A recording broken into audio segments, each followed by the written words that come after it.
అందరికీ నమస్కారం. నేను మీ స్వాతి, ఉస్మానియా యూనివర్సిటీ. నమస్కారం సార్. నమస్తే. కాంగ్రెస్ పార్టీ అధికారంలోకి వచ్చినప్పటి నుంచి అందరికీ కూడా వివిధ రకాలైనటువంటి విభిన్న ఆలోచనలు మొదలవుతా ఉన్నాయి. అయితే ప్రస్తుతం మన ముందున్నటువంటి బక్కా జడ్సన్ గారు ఆయన పనిచేస్తున్నటువంటి కాంగ్రెస్ పార్టీని గత 10 సంవత్సరాల నుంచి కావచ్చు, అంతకు ముందు నుంచి కావచ్చు, ఏకధాటిగా ఒకే పార్టీలో కొనసాగుతూ కూడా తనదైనటువంటి శైలిలో ముందుకెళ్తా ఉన్నారు.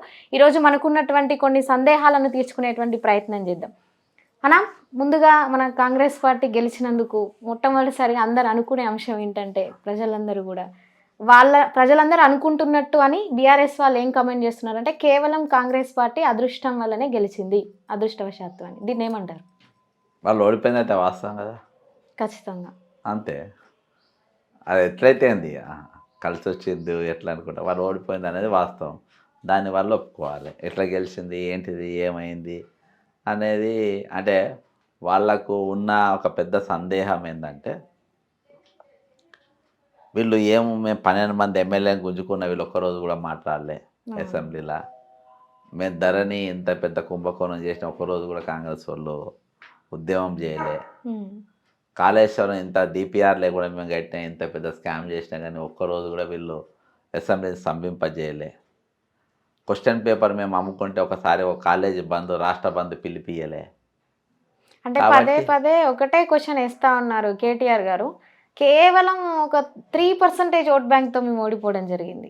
సరే ఏదున్నా కానీ 1%, 2% ఓటమే. అట్లా అంటే చేవేళ్ళ సీటు 291 ఓట్లతో గెలిచిండ్రు వాళ్ళు. మరి దానికి ఏమంటారు? అది వేరే.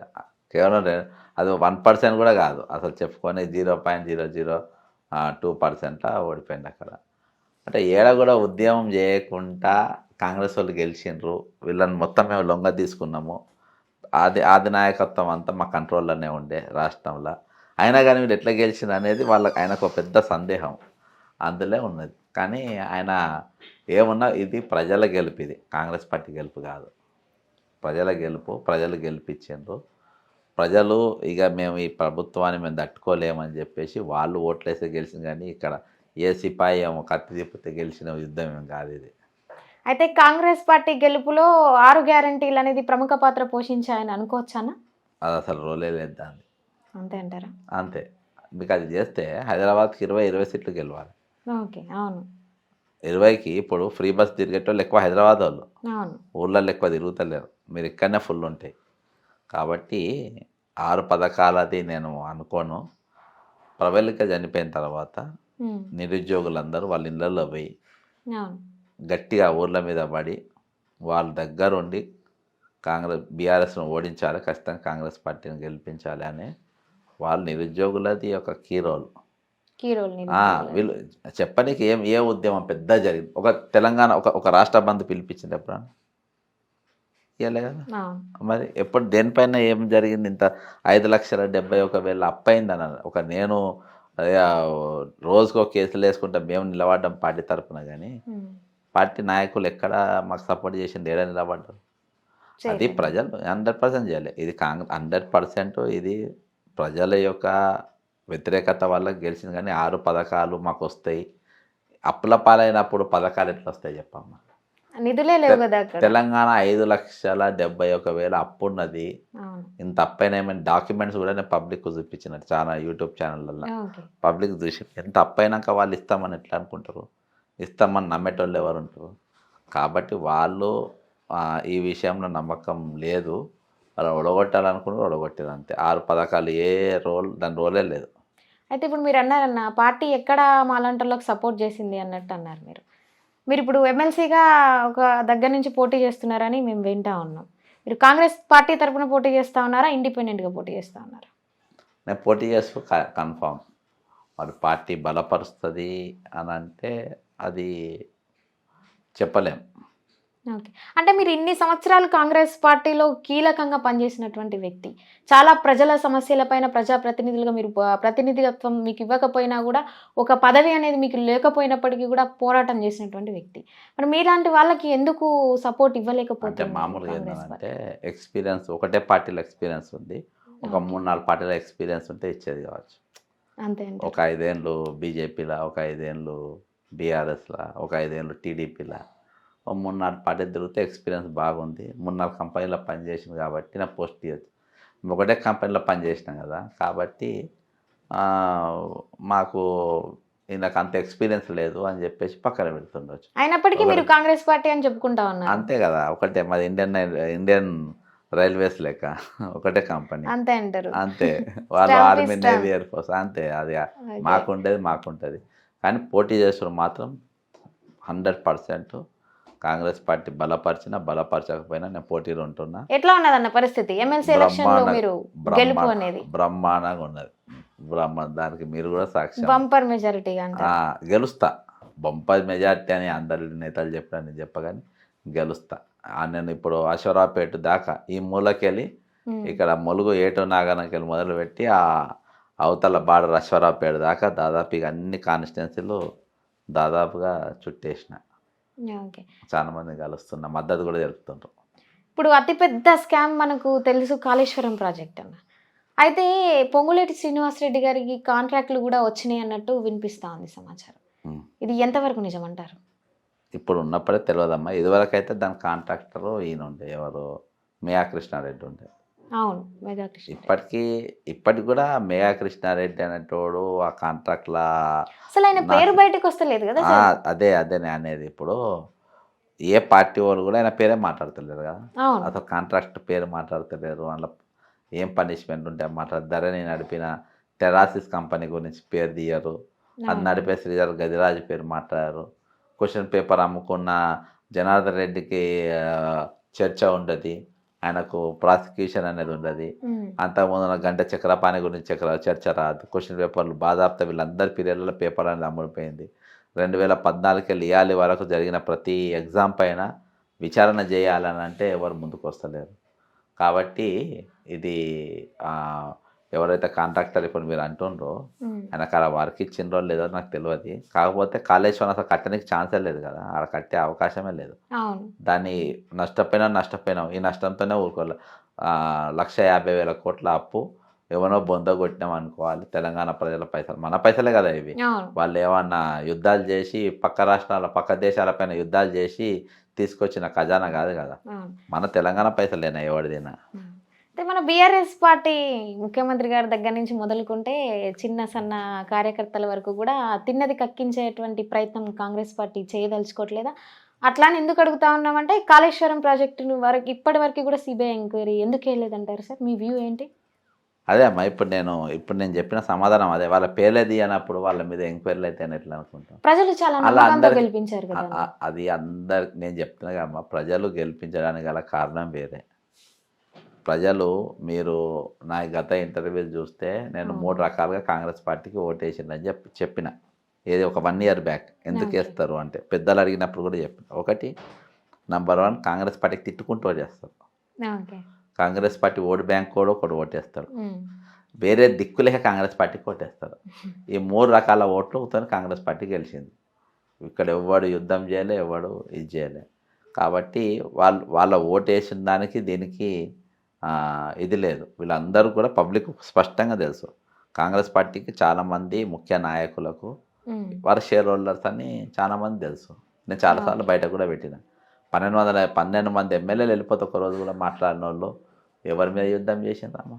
12 మంది కాంగ్రెస్ పార్టీ ఎమ్మెల్యేలు వెళ్ళిపోతే ఎవరికి వారే యమునా తీరే అంటారా? కాంగ్రెస్ పార్టీ ఎవరు కాదు, బాధ్యులైన వాళ్ళు మాట్లాడలే కదా. ఎవరికి వారు యమునా తీరే అనేది ఉండదు. బాధ్యులైన వాళ్ళు 12 ఎమ్మెల్యేలకు ఎవరు ఇన్ఛార్జ్? బట్టి విక్రమార్క ఇన్ఛార్జ్. ఆయన మాట్లాడలే కదా ఈరోజు. కాళేశ్వరం ఇటువంటి స్కామ్ల పైన ఎవరు మాట్లాడలే? పిసిసి ప్రేరణ గారు మాట్లాడారు. అది ఎన్నిసార్లు మాట్లాడలేదో అందరికీ తెలుసు. చలో కాళేశ్వరం ఒకసారి పిలిపించిందా? ఎన్నిసార్లు పోయింది కాళేశ్వరం? రాహుల్ గాంధీ వచ్చేదాకా ఒక దిక్కే లేకపోయాడు, పోయేటోడు. కాకులు కూడా పోలే. కాంగ్రెస్ గాంధీ భవన్కి ఒక కాకి కూడా కాళేశ్వరం కాడికి పోలే. ఇక అట్లుంటుంది అంతా. అయితే అన్న, ముఖ్యంగా ఇప్పుడు మనం కమెంట్స్ చూస్తూ ఉన్నాం. మీరు నిరుద్యోగులది కీ పాత్ర అన్నారు కాంగ్రెస్ పార్టీ గెలుపులో. మరి జీవో నెంబర్ 46 గురించి పెద్ద ఎత్తున కూడా విద్యార్థులు ఉద్యమం చేస్తూ ఉన్నారు. దాన్ని ఎందుకు ముందుకు తీసుకెళ్ళలేకపోతుంది పార్టీ అధిష్టానం కావచ్చు, పార్టీలో ఉన్నటువంటి మేధావులు కావచ్చు? ఎందుకు సపోర్ట్ చేస్తుందా, అసలు చేయట్లేదా? అది సమాచారం అనేది తెలియట్లేదు. అమ్మా, ఒకటి జెంకో ఎగ్జామ్స్ పోస్ట్ నిరుద్యోగులలో జెంకో వాళ్ళు కూడా మా ఎగ్జామ్స్ మా క్వశ్చన్ పేపర్ అమ్ముకుంటారు. వాళ్ళ డౌట్ ఉండే ఎగ్జామ్ వాళ్ళు కూడా తిరిగింది. 17వ తారీఖు ఎగ్జామ్ ఉండే డిసెంబర్ 17. అది పోస్ట్ పోన్ చేయాలన్నప్పుడు నేను ప్రభుత్వానికి వ్యతిరేకంగా వాయిస్ ఎత్తిన, ఎగ్జామ్ క్యాన్సిల్ అయింది. ఇప్పుడు కూడా పిల్లలు నాకు ఫోన్ చేస్తారు, ఇప్పుడేమో ఎగ్జామ్ పెట్టి పీమని ఫోన్ చేస్తారు. సరే అదొకటి. తర్వాత 46 జీవోలు నా దగ్గరికి ఏమో రాలే ఫస్ట్. నా దగ్గరికి వాళ్ళు ఎప్పుడు రాలే. వాళ్ళు అది వరకు వేరే వాళ్ళ దగ్గర పోయినరు. ఇప్పుడు ఉన్న మంత్రులుగా ఉన్న అప్పుడు ఆపోజిషన్ లీడర్ల వాళ్ళ దగ్గర పోయినరు. వాళ్ళందరూ మేము ముఖ్యమంత్రి కాగానే, మేము మంత్రులం కాగానే, మా ప్రభుత్వం రాగానే నేను ముందు రద్దు చేస్తా అంటే నేను ముందు రద్దు చేస్తానని ఒకరి మీద ఒకరు తొక్కిసలాటలు చేసుకుంటా వాగ్దానం ఇచ్చారు 46 జీవోకు. 46 జీవోకు నాకు సంబంధం లేదు, మన దగ్గర రాలే. అయినా కానీ అన్ని దారులు మూసుకపోయినాక గాంధావకానికి వచ్చినట్టు అన్ని దగ్గర దారులు వాళ్ళ క్లోజ్ అయినాక నా దగ్గరకు వచ్చారు. వస్తే సరే నేను సపోర్ట్ చేస్తానని చెప్పిన. ఇందిరా పార్కాడ దీక్ష నేనే ఐడియా ఇచ్చాను, నేను కూర్చోబెట్టింది అది. ఇందిరా పార్కాడ వాళ్ళకి చెప్పి ఉస్మానియా యూనివర్సిటీలో ఒక కార్యక్రమం చేసినాం. వాళ్ళకు గట్టిగా నిలబడ్డా, ఇవాళ కూడా నిలబడ్డా. రాత్రి కూడా శరత్ సార్తో నిన్న కూడా మాట్లాడినా. వాళ్ళు ఫస్ట్ కృష్ణారావు అనేటోడు స్టాండింగ్ కౌన్సిల్ అడ్వకేట్ ఎవడైతే ఏసీబీలో పట్టుబడ్డాడు, అసొంటోడు ఇప్పుడు రిక్రూట్మెంట్ బోర్డుకు ఆయన అడ్వకేట్గా ఉన్నాడు. ఆయన ఉన్నాక శ్రీనివాసరావు అనేటోడు recruitment board chairman, police recruitment chairman ఉన్నాక ఇంకా వీళ్ళకి న్యాయం జరుగుతాయని నాకు నమ్మకం లేదు. ప్రభుత్వం రాగానే ఫస్ట్ వీళ్ళిద్దరిని తీసేయాలి. అడుగులు వేస్తుందా ప్రభుత్వం? ఎక్కడైతుంది కనబడతలేదు అట్లా. ఇవాళ కూడా వాళ్ళే ఉండరు కదా. ఇవాళ కొట్టేనికి అప్పుడంటే ప్రభుత్వం మనది కాదు. కేసీఆర్ చేసిన తప్పులు మన కోర్టులు ఎట్లా పడ్డాయి? 46వ జీవో తీసిండ్రు, 46 జీవోకు వ్యతిరేకంగా మన కోర్టులు పడ్డాయి. 46 జీవో ఏంది? లోకల్లోని హైదరాబాద్ దొంగ సర్టిఫికేట్లు 1వ తరగతికి వెళ్ళి 7వ తరగతి వరకు లెటర్ ఆంధ్ర వాళ్ళు చాలామంది తీసుకొచ్చుకొని పెట్టుకుంది అనేది ఒకటి ఉన్నది. అవి అంత ఈజీగా ఎందుకు పెట్టాలి? బోర్డ్ ఎగ్జామ్ పెట్టాలి, 1 to 10 అని పెట్టాలి లోకల్ సర్టిఫికేట్. 1 to 7 ఎట్లా పెడతారు? లేకుంటే 6 to 12 అన్న పెట్టాలి. నీకు ఒక 2 బోర్డు కనీసం ఒక 2 బోర్డు ఎగ్జాములు లేకుండా నువ్వు వీళ్ళు లోకల్ ఒకటైతే టీసీ వాడు ఏ స్కూల్కి పోయి పాత ప్రైవేట్ స్కూల్కి పోయి 1000 రూపాయలు పడితే వాడే ఇస్తాడు. 1 నుండి 7 వరకు మా దానిలో చదివిందని. అది లెక్కకు వస్తుంది. అది అరే అంత మాత్రం ఇది లేకుండా ప్రభుత్వం అట్లా ఎట్లా చేసిందంటారు సార్? మరి నేను అప్పుడు అట్లా చేసింది, ఇప్పుడు దాన్ని కొనసాగించకుండా ఫస్ట్ వీళ్ళిద్దరిని తీసేయాలి. స్టాండింగ్ కౌన్సిల్ ఎవరైతే ఉంటో ఆయనని తీసేయాలి, నెక్స్ట్ వీళ్ళని తీసేయాలి. ఇద్దరిని తీసేసిన తర్వాత దీని మీద మీరు వేస్తే advocate Sharath sir, Ashok sir, ఉస్మానియాకి ఒకరిద్దరు, స్టూడెంట్స్కి ఒకరిద్దరిని వేసి 5 మెంబర్లను పెట్టి మీరు ట్రైనింగ్ మన ఒక కమిటీ వేసి వాళ్ళ మీద ఒక రిపోర్ట్ తీసుకొని చేస్తే అయిపోయేది. అది ఏం లేదు, ఇప్పటికీ తల లేదు తోక లేదు. ఏం తెలుస్తుంది? ఏం మాట్లాడతారు? ఒక సరైన ఆఫీసరే లేడు అలా ఇప్పటికి దాని గురించి మాట్లాడి. 46 TSSP అంటే ఫుల్ ఫామ్ ఏందమ్మా? Telangana state special police. ఇది స్టేట్ రిక్రూట్మెంటే. ఇది వాడు తుగ్లక్గాడు. కేసీఆర్ అంటే తుగ్లక్గాడు కాబట్టి జిల్లా లెవెల్ ఇది IAS ఉన్నది, ఇండియన్ అడ్మినిస్ట్రేటివ్ సర్వీస్. బీహార్ వాళ్ళకి ఎక్కువ వస్తాయి, యూపీఏలో వాళ్ళకి ఎక్కువ వస్తాయని రాష్ట్ర వ్యాప్తంగా స్టేట్ లెవెల్లో రిజర్వేషన్లు ఇస్తారా దానికి ఎవడన్నా? ఇది కూడా అంతే కదా. ఇది స్టేట్ లెవెల్ పోస్టు. TSSP అంటే స్టేట్ లెవెల్ పోస్టు. హైయెస్ట్ మార్కులు రేపు వీడు పోయి యుద్ధం చేయాలి అక్కడ. వీడు దేహద్రౌఢ్యం గట్టిగా ఉండాలి. వీడు అన్ని పెద్ద లాంగ్ జంప్, హై జంప్లు అన్నీ పాస్ కావాలి. నువ్వు 70 మార్కులు వచ్చిన వానికి నౌకరిస్తా అంటే ఎట్లా చెప్పు? 140 మార్కులు వచ్చిన వాడిని పక్కన పెట్టి తల తోక ఉన్న జీవన్ అది. అయితే సార్ మనం ఒకటి గమనిస్తే ఉమ్మడి ఆంధ్రప్రదేశ్ ఉన్నప్పుడు మన తెలంగాణ వేరుపడాలన్నప్పుడు కూడా కేసీఆర్ గారు దీని గురించే పోరాటం చేసినామని చెప్పుకొచ్చా ఉన్నారు. దేని గురించి అంటే ఆంధ్ర వాళ్ళని మా దాంట్లో కలిపితే మా ఉద్యోగాలు పోతాయి అని చెప్పేసి. ఇప్పుడు ఆ పని కోసమే ఆయన అట్లా చేసి ఇప్పుడు అదే జీవోని ప్రవేశపెట్టి మళ్ళీ ఒక జిల్లాలకు కాకుండా కూడా చేయడం జరిగింది విద్యార్థులను. రాజధాని అనేది ఏదైతే ఉందో 33 జిల్లాలకు మిగతా జిల్లాలకు చాలా ఇంపార్టెంట్. అన్ని జిల్లాల విద్యార్థులకు కూడా ఇక్కడ హక్కులు ఉంటాయి. ఆ హక్కులను కాలరాసే విధంగా కేసీఆర్ నిర్ణయాలు అనేది మనకు కనిపిస్తూ ఉంది జీవో నెంబర్ 46లో. మరి నేను అడిగే విషయం ఏంటంటే మేధావులు చాలామంది ఉన్నారు సార్, ఎందుకు ఒక్కరు కూడా ముందుకు రాలేకపోయారని మేధావులు ఎవరు? మేధావులు అంటే డెఫినేషన్ నేను చెప్పండి. చెప్తా. ఇప్పుడు తెలంగాణ రాష్ట్రంలో మేధావులని చెప్పుకొనబడుతున్నటువంటి కొంతమంది ప్రముఖమైన మేధావి అంటే అంటే దాన్ని ఏంది మేధావి అంటే? అదే సార్ నేను ఏమంటున్నా అంటే మేధావి అని చెప్పుకోబడుతున్న ప్రముఖమైనటువంటి కొన్ని యూట్యూబ్ ఛానల్లో చెప్తున్నటువంటి కొంతమంది అవునమ్మా, అసలు మేధావి అంటే ఏంది? దాని అర్థం ఏంది? నాకు తెలియదు. అర్థం మేధావి అని అంటే నేను అందరికీ తెలిసిన డెఫినేషన్ ఏంటి సార్? సమస్యల మీద అవగాహన ఉండి ఒక విషయాన్ని ఎన్ని కోణాలుగా అయితే అన్ని ఆస్పెక్ట్స్గా అయితే చూడగలుగుతామో అన్ని రకాలుగా ఆలోచించే విధానం ఉన్న వాళ్ళని మేధావులు అంటారు. ఒక గొప్పమైనటువంటి ఎడ్యుకేషన్ ఉండాలి, ఇంకా ఆలోచనపరమైనటువంటి విధానాలు ఉండాలి. నా డెఫినేషన్ ఏంటంటే రాబోయే పరిస్థితులను ముందు పసిగట్టగలిగేటోడు మేధావి. ఓకే. రాబోయే లాభమైన నష్టమైన ముందు పసిగట్టి దానికి నివారించగలిగేటోడు మేధావి అంటాడు. కానీ ఇక్కడ మేధావి అనేటోడు, తెలంగాణ మేధావి అనేటోడు మొత్తం ఎస్ఎస్పీలు, స్వయం ప్రకటిత మేధావులు. అదేందా ఇవాళ తెలంగాణ నాశనం కానీ వాళ్ళు మేధావులు కొంతమందిపై కేసీఆర్ సంకల్ చేరిండ్రు, కొంతమంది లేదు మేము చేయబట్టే కేసీఆర్ ఓడిపోయిండు అని చెప్పేసి కొంతమంది సిపాయిలు వచ్చి ఇప్పుడు కాంగ్రెస్ పార్టీ అని చెప్పారు.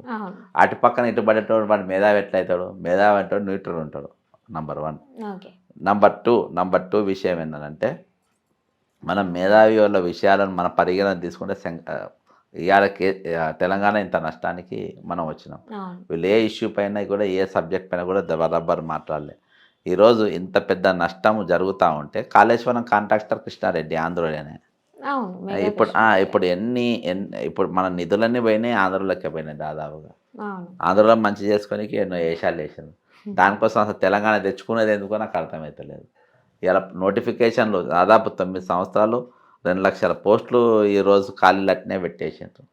ఇప్పుడు క్యాలెండర్ వైజ్గా అప్పుడు ఆడిన పోలీస్ రిక్రూట్మెంట్ వాళ్ళకు సేవ చేయడానికి, వాళ్ళ రక్షణ కల్పించడానికి ఉన్న పదవులు తక్కిన మొత్తం రిటైర్మెంట్ ఎంప్లాయీస్ అవి కూడా ఎక్కడైనా సార్ ఎస్ఐ వాళ్ళు ట్రైనింగ్కి వెళ్ళారు. మిగతా ఇంకా కానిస్టేబుల్ అభ్యర్థులు ఇంకా ట్రైనింగ్ కూడా వెళ్ళలే. ఇప్పుడు ఫిజికల్ టెస్ట్లో నడుస్తుంది. అయితే అదివరకు కొన్ని వేసిండ్రు. అయితే ఏమున్నా వాళ్ళకు ఏవైతే వాడుకోవాలో వాళ్ళను తక్కిన పోస్టులని రిటైర్మెంట్ ఎంప్లాయీస్తోనే నింపుకొని ఈరోజు పెద్ద సమస్యలో ఉండే ఎవరైనా నిరుద్యోగ లోకం ఉన్నది. నిరుద్యోగ లోకం, మధ్యతరగతి కుటుంబాలు, ఈ రెండు మాత్రం పెద్ద క్వశ్చన్ మార్కులు ఉన్నాయి. వాళ్ళని ఇంకా ఆగం చేసే పరిస్థితి కనబడుతుంది నాకు. అన్న మీరు నిరుద్యోగులు అన్నారు కాబట్టి నేను ఈ ప్రశ్న అడగాల్సి వస్తుంది. దయచేసి వినేవాళ్ళు కావచ్చు, విద్యార్థులు కావచ్చు, వాళ్ళ పేరెంట్స్ కావచ్చు, ఎవరైతే ఇన్స్టా, ఫేస్బుక్ కావచ్చు, సోషల్ మీడియాని ఫాలో అయ్యేటువంటి వ్యక్తులందరికీ కూడా చెప్పదలుచుకోండి. నేను ఈ క్వశ్చన్ అడగడానికి కారణం ఏంటి అంటే కొంతమంది ఇంటలెక్చువల్స్ నుంచి మనం ఈ సమాధానం తీసుకునే అవసరం మనకు ఎంతైనా ఉంటుంది. నేను అడిగే క్వశ్చన్ ఏంటి అంటే మీరు అన్నట్టు నిరుద్యోగులది కీలక పాత్ర. ఈరోజు అన్యాయం అయిపోయినటువంటి ఫస్ట్ లిస్ట్లో వాళ్ళు ఉంటారు. మరి ఉస్మానియా యూనివర్సిటీ లాంటి పేరెన్నిక కన్నటువంటి యూనివర్సిటీలు తెలంగాణ రాష్ట్రంలో, అటుపోతే కాకతీయ కావచ్చు, ఇటుపోతే మహాత్మా గాంధీ కావచ్చు, తెలంగాణ కావచ్చు, ఉన్నటువంటి 7 జేఎన్టీతో కలిపి ఈ యూనివర్సిటీలలో పీజీలు, పిహెచ్డీలు చేసినటువంటి మీరు ఇందాక చెప్పినటువంటి డెఫినేషన్తో కూడిన మేధావులు చాలామంది ఉన్నారు. ఒక డెఫినేషన్ చెప్పగలిగి ఆర్టికల్స్ రాసేటువంటి వాళ్ళు కూడా సెర్చ్ చేసేవాళ్ళు చాలామంది ఉన్నారు. మరి నిజంగా నిరుద్యోగులు తరపున ఈరోజు ప్రతినిధి అని చెప్పుకుంటున్నటువంటి బర్రెలక్క మీద మీ ఒపీనియన్ ఏంటి? ఆమె మామూలు స్టూడెంట్. నేను ఆమెను ఒక రిఫార్మర్ లెక్క నేను ఆమె ఒక ఎలక్షన్స్ కంటెక్ట్ చేయడానికి ఒక ప్రయత్నం చేసినప్పుడు బయటికి వచ్చింది. ఒక వీడియోతోని వైరల్ అయింది నిరుద్యోగం. దాంతో అక్కడి వరకు అంతే. ఆమె ఒక పోటీ చేయాలనుకుంది. అంటే నేను ఏమంటున్నా అంటేనా, రాజ్యాంగం ఒక మనిషికి ఇండివిజువల్గా ఎక్కడి నుంచైనా ఇండిపెండెంట్గా పోటీ చేసే హక్కు ఇచ్చింది. అంతవరకు ఆమెను ఒప్పుకోవచ్చు అందరూ.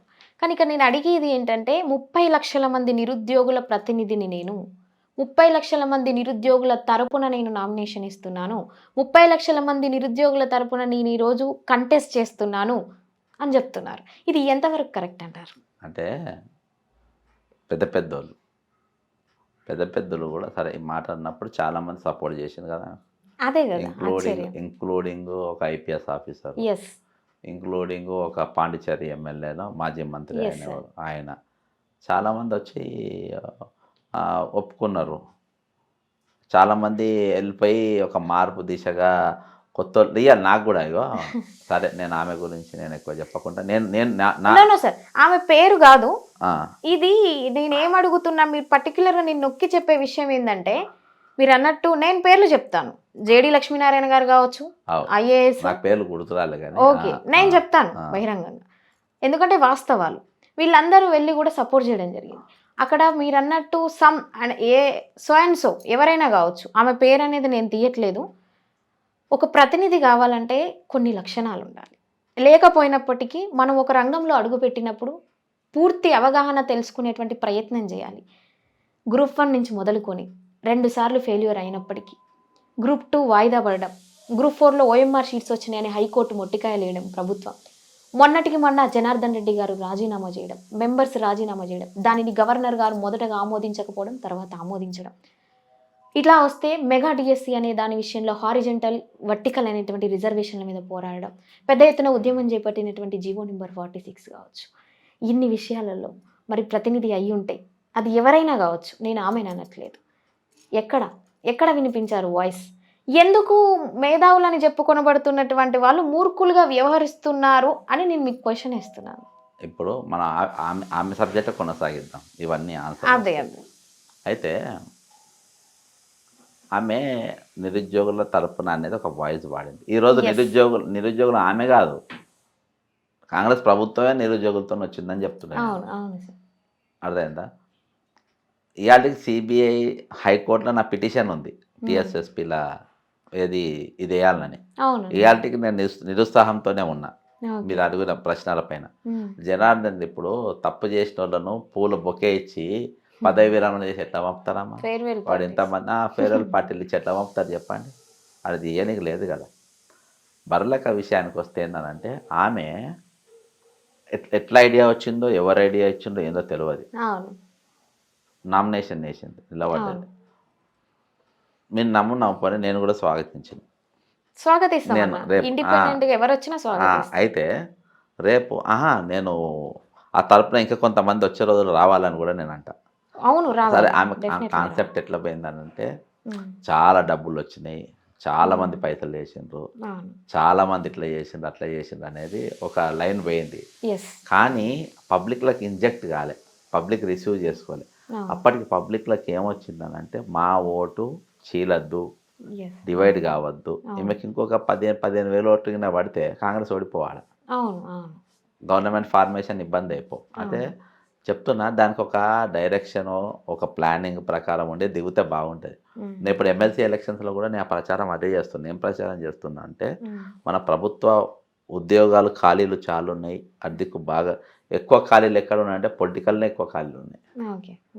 రియల్ అయిన క్వాలిఫైడ్ పర్సన్స్ లేకుండా, లేకుండా మొత్తం లొంగలు 420 కానీ ఎక్కువ ఉన్నారు. ఇవ్వాలి మా సొంతలో కూడా టికెట్ ఇచ్చే ఎమ్మెల్యే టికెటే ఇవ్వాలి మొన్న. సరే, ఈ టికెట్ కూడా ఇచ్చే ఆలోచన వెనక ముందు చేస్తున్నారు. ప్రశ్నిస్తే తత్వం, నేను జోకే తత్వం కాదు మనది. అయితే దీనివల్ల ఉన్నది, నాకు వచ్చే రోజుల్లో కూడా లీడర్షిప్లల్లా ప్రశ్నించే గొంతుకలు లేకుండా నా ఎజెండాలో కూడా రేపు నేను ఎమ్మెల్సీగా అయితగిన దాదాపు నేను ఉస్మానియాలో మీరు ఉన్నప్పుడే ఇంటర్వ్యూ తీసుకున్నప్పుడే నేను ఒక్కొక్కళ్ళ వాయిస్ని, అరే ఇంత మంచోళ్ళు పొలిటికల్, ఇప్పుడు నవీన్ ఉన్నారు 46 గా మొట్లాడితే అన్న వీళ్ళందరినీ నౌకర్లు ఎక్కిస్తూ పని అయిపోతాను, నీకెందుకు ఆ నౌకరా అన్న? 46 జీవో ఎత్తేసినాక నౌకర్ నీకెందుకు? నీకు ఇంత మంచి లీడర్షిప్ క్వాలిటీ పెట్టుకొని నువ్వు నౌకర్కి జాయిన్ కావద్దు, నువ్వు రాజకీయాల్లో తిరగాలని చెప్పిన. ఎవరికి? నవీన్కు. 46 మేము కొట్లాడేటోళ్ళకు నేను చెప్తున్నా. అంత వాయిస్ నవీన్, వీళ్ళిద్దరు చెర్రీ, వీళ్ళంతా ఒకటి, చెర్రీ ఉన్నాడు, ఈయన ఉన్నాడు. నాకు నవీన్ ఎక్కువ టచ్లో ఉంటాడు. నవీన్కు నేను ఎందుకంటే నేను ఉస్మానియా కొన్నిటికి ఎందుకు రానంటే, నా వల్ల వాళ్ళు నష్టపోయే అవకాశాలు ఉన్నాయి. నా షేడు ప్రభుత్వానికి కొన్ని నచ్చాయి, అది వీళ్ళు మీ మీద పడతాయని కొన్నిటికి నేను దూరం ఉంటా, కొన్నిటికి నేను ఇది ఉంటుంది. వాళ్ళకి తేడా అడిగి వస్తే మాత్రం అవుట్ రైట్గా ఉంటాయి, అలా డౌటే లేదు ఇక. కానీ వాళ్ళకి అయ్యే అవకాశం ఎందుకు పోవాలని.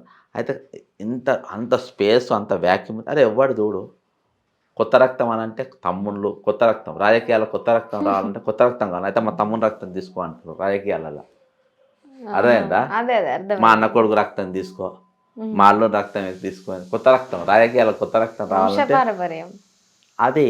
అరే అటంటే ఎటుపోతారు? వేల కోట్లు సంపాదించాలి, పెట్టుబడి పెట్టాలి. లాస్ట్కి ఎట్లా వచ్చిందనంటే రాజకీయాలు భయపడేటట్టు.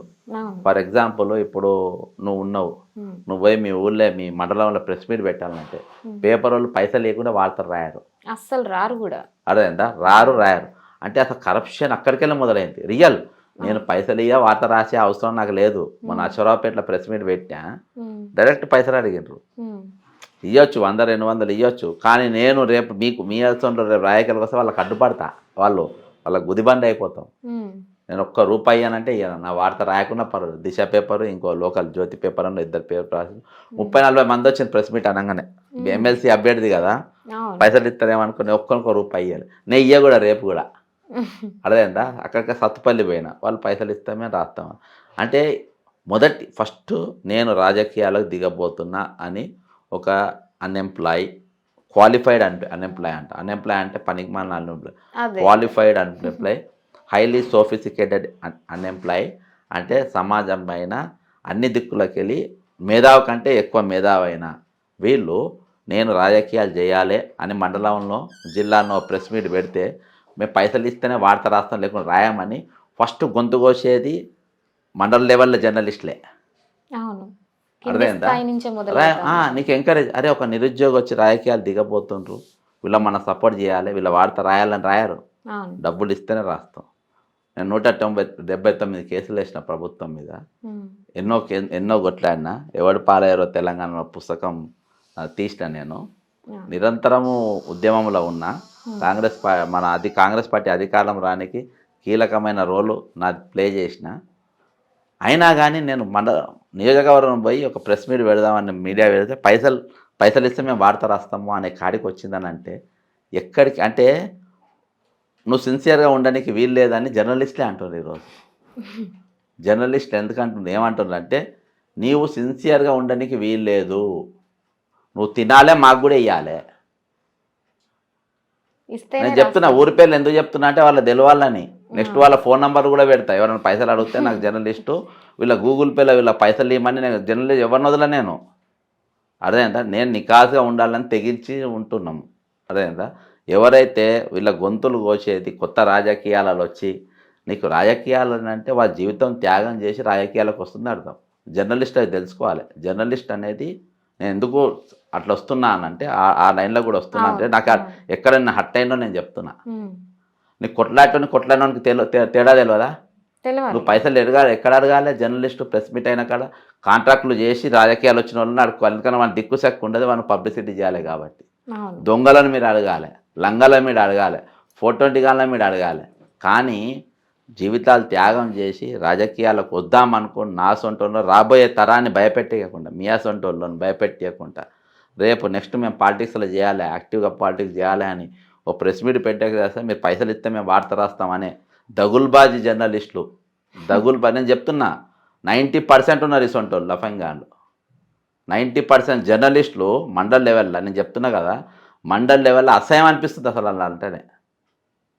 నేను వరంగల్లో చేసినా కానీ వరంగల్ ఏ రోజు కూడా నాకు ఇట్లా కాలే. జిల్లాలు తిరుగుతుంటే నాకు అనిపిస్తుంది, అరే రేపు నాది వదిలేసి రేపు కొత్తోడు పాలిటిక్స్ రావాలి. ఒక మామూలు మనిషి, ఒక గుడిసెలకెళ్ళి ఒకళ్ళు వచ్చిన వాళ్ళు రాజకీయాలు దిగాలి, నాలెడ్జ్ ఉంది, అంత సబ్జెక్ట్ పైన పరిజ్ఞానం ఉంది, అసెంబ్లీలో పోతే వాణి పిలిపించగలిగే సత్తా ఉంది, ప్రశ్నించే గొంతు ఉంది. వాళ్ళు రాజకీయం దిగుదామని ప్రెస్ మీట్ పెడదామని వస్తే నువ్వు పైసలు ఇస్తే వార్త రాస్తా అంటే మొదటికే గొంతు కోస కత్తి జర్నలిస్ట్ మొదలుపెట్టు. ప్రజలకు ప్రభుత్వానికి మధ్యలో వారధిగా ఉండని చెప్పుకునే ది 4th estate. వాళ్ళు ఒక డెఫినేషన్ కూడా వాడుతూ ఉంటారు కదా అన్న, నిజం ఈజం, అదే మా జర్నలిజం. అదే చెప్తున్నాను కదా నేను. అంటే నాకు కొత్త వాళ్ళు కళ్ళల్లో పడ్డారు. అనుకోవద్దు కదన్న మనం. అందరు కాదు, నేను చెప్తున్నా కదా, వరంగల్ కాదిపల్లిలో నేను నెప్పంచెలో రాజకీయాలు చేస్తున్నా. అదేందా ఇయాటి వరకు ఎవరితో కూర్చొని ఛాయ్ తాగకుండా నికాస్గా వరంగల్ ఏ జర్నలిస్ట్, హైదరాబాద్ కూడా ప్రెస్ క్లబ్లో కూడా ప్రెస్ మీట్ పెడతా, అరే నా ఫైటర్ అయినా జోలికి పోవాలి. నేను ఊళ్ళల్లో గ్రామీణ ప్రాంతాల్లో చూస్తున్నది. గ్రామీణ ప్రాంతానికి వెళ్ళి ఎందుకు రాజకీయ నాయకులు రాదు, ఎమ్మెల్సీ తర్వాత నాకు కొత్త అనుభవాలు వస్తున్నాయి. డైరెక్ట్ చెప్పేస్తున్నారు. అంటే నాకు ఇంకొకళ్ళు కూడా నాకు కళ్ళలో పడ్డారని చెప్తున్నా. అంటే కొత్తోళ్ళు రానికి అడ్డమైన వాళ్ళు ఎవడెవడు అడ్డం ఉంటారో అడ్డమైన వాళ్ళ గురించి కూడా నేను ప్రజలలో తీసుకొస్తా. ఆ కొత్త అనుభవాల గురించి మీరు ఏమైనా చెప్పగలుగుతారా? అదే ఇప్పుడు చెప్తున్నా కదా ఇప్పుడు ద- కొత్త వాళ్ళు పాలిటిక్స్ వద్దాం అనుకున్న వాళ్ళకు ఉమ్, కొత్త వాళ్ళు నేను అక్కడ పోయిన తర్వాత అరే ఇక్కడ నేను వీల్ లీడరా పలాను నేను నా ప్రచారంలో ఏడో నేను పెద్ద లీడర్ని కలవాలి ఎందుకంటే టైం వేస్ట్ తయారై రానికి గంట నేను కూర్చోవాలి వాళ్ళు ఉంటే వాళ్ళ జనాలు వస్తారు కదా, వాళ్ళ దగ్గర జనాకర్షణ అనేది అవసరం లేదు, నాకు ఒకటి ఫుల్గా ఉంటుంది వస్తాను జనాలు. కదా. అంతే అంటారా? నాకు జనం ప్రాబ్లం లేదు, నాతో 4+ అవుతుంది కానీ ఏడో పోయినా నాకు ఏడు ఇబ్బంది లేదు, నాకే జనం ఫుల్గా వస్తారు, ఉహు, వాళ్ళు మాట్లాడతారు, ఇబ్బంది ఉండదు. అంటే మాకు ఈయనతోనే లాభం అయితే అన్న కాడ ఎక్కడో వస్తారు. నేను ఇక్కడ సత్తుపల్లిలో కాలేజీకి పోతే 6 లెక్చరర్లు కాలేజీలో కూర్చుంటే అలా 3 లెక్చరర్లు గుర్తుపట్టిండ్రు. ఉమ్, లీడర్ అంటాడు నువ్వు టికెట్ తెచ్చుకుంటేనే నేను చేస్తాను లీడర్ అంటాడు. నీకు రియల్ ఓటరు అన్న నువ్వు అసెంబ్లీ నువ్వు ఎందుకు తిరుగుతున్నావు అన్నాను చాలా మంది. నీకు తిరుగుడు ఎందుకు అన్నా అని అన్నాడు. ఇగో ఇంతమంది అన్నారు తిరుగున్నాను. కాబట్టి నాకేంటంటే కొత్త వాళ్ళు పాలిటిక్స్ రావాలి. నా ఎమ్మెల్సీలో నేను నిలబడడానికి ఇంకోటి ఏంటంటే కొత్త వాళ్ళు అని అంటే కొత్త రక్తం అని అంటే మనవాడు ఇప్పుడున్న ఎమ్మెల్యే మనవాడు కొత్త రక్తం అన్న అలా అది కాదు. రియల్గా వెల్ క్వాలిఫైడ్ సొసైటీ పైన అవగాహన ఉన్నోళ్ళు రాజకీయాలు తీసుకోవాలా అని నాది నెక్స్ట్ ఆలోచన ఖచ్చితంగా ఉన్నది. మీరు ఒక్కరు పోటీ చేసింది కదా, అవును. నెక్స్ట్ 20-25 మందిని పోటీ చేపిస్తాను నేను అసెంబ్లీలో. నేను నా అనుభవంతో నేను ఇప్పుడు ట్రేస్ కూడా చేస్తున్నా. ఉమ్, కాంగ్రెస్ పార్టీ నాకు టికెట్ ఇచ్చింది అనుకో నా దురదృష్టం అవుతుంది. అయ్యో, ఎందుకు చెప్పన్నా, ఒక 20-25 మందిని ఎమ్మెల్యేలు నేను చేసే పరిస్థితి దురదృష్టం అంటే టికెట్ ఇస్తే చెప్తాను. తీసుకోరానా? టికెట్ ఇస్తే నేను దురదృష్టం అంటూనే అవుతా. ఎందుకు అడగాలి నువ్వు నాకు ఎందుకు? ఎందుకు అవుతానంటే టికెట్ ఇవ్వలే అనుకో ఇండిపెండెంట్ నిలబడి గెలుస్తా. ఉమ్, అర్థమైందా? 36 అసెంబ్లీలు ఉంటాయి, ఒక 25 అసెంబ్లీలలో క్యాండిడేట్లను నిలబెడతా రేపు.